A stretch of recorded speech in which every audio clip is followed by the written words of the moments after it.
যদি এই নির্বাচন ব্যর্থ হয়, গণঅভ্যুত্থান ব্যর্থ হয়, তাহলে কিন্তু একটা গণবিপ্লবের সূচনা ঘটবে। আপনারা আজকের আন্দোলনত 8টি দল আমরা এই স্মারকলিপি পেশ করছি। 8টি দলের মধ্যে আছে ইসলামী আন্দোলন বাংলাদেশ, জামাত ইসলামী বাংলাদেশ, বাংলাদেশ খেলাফত মজলিস, তারপরে খেলাফত আন্দোলন, তারপর নিজাম ইসলাম পার্টি, তারপরে খেলাফত মজলিস, জাতীয় গণতান্ত্রিক পার্টি জাতপা এবং বাংলাদেশ ডেভেলপমেন্ট পার্টি থেকে শুরু করে 8টি দল আমরা আজকে ঐক্যমত্যভাবে আমরা আজকে স্মারকলিপি পেশ করছি।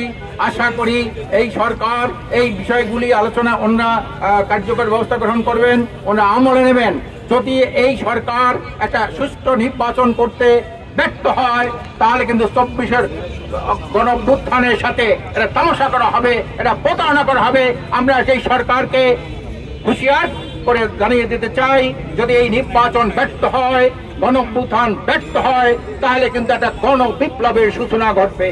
বান্ডেল থাকলে প্রতি সেনমানিতে টাকা বাঁচবে। বিকাশ সেনমানি বান্ডেল কিনে জিতুন প্রতি লেনদেনে। বিপ্লবের মাধ্যমে যতগুলি রাজনৈতিক আবর্জনা আছে, দূষিত বিষাক্ত কলুষিত রাজনীতি সৃষ্টি হয়েছে, সব ভেঙ্গে চুরে চুরমার করে একটি জন আকাঙ্ক্ষার বাংলাদেশ, এটি সুখী সমৃদ্ধ, এটি কল্যাণ রাষ্ট্রের বিপ্লবী কর্মকাণ্ড শুরু হবে।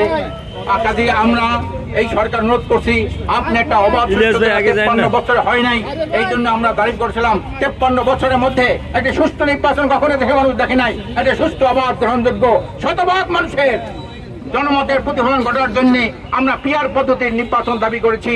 91টা দেশে পিআর আছে, উন্নত 34টা দেশের মধ্যে 25টা দেশে পিআর আছে। আমরাও চাই এই দেশটাকে এটি সুখী সমৃদ্ধ কল্যাণ রাষ্ট্র প্রতিষ্ঠার জন্য, এটি কার্যকর সংসদ প্রতিষ্ঠার জন্য আমরা পিআর পদ্ধতির নির্বাচন চাই।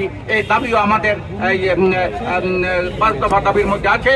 কাজে আমি নির্বাচন কমিশন অনুরোধ করবো, এখন আপনার হাতেই ক্ষমতা এসেছে, ঐক্যমত্য কমিশন যেহেতু তার মতামত প্রধানমন্ত্রীর কাছে আপনার পেশ করেছেন, কাজে এখন আপনার চূড়ান্ত ক্ষমতা আপনার। কাজে আপনারা এখন যা কতগুলো সঠিক নির্বাচনের জন্য কতগুলো বাধা রয়েছে, তার মধ্যে সবচেয়ে বড় বাধা হলো প্রশাসনের যে কর্মকর্তারা, আপনারা তারা এখনো তো নিরপেক্ষ নন।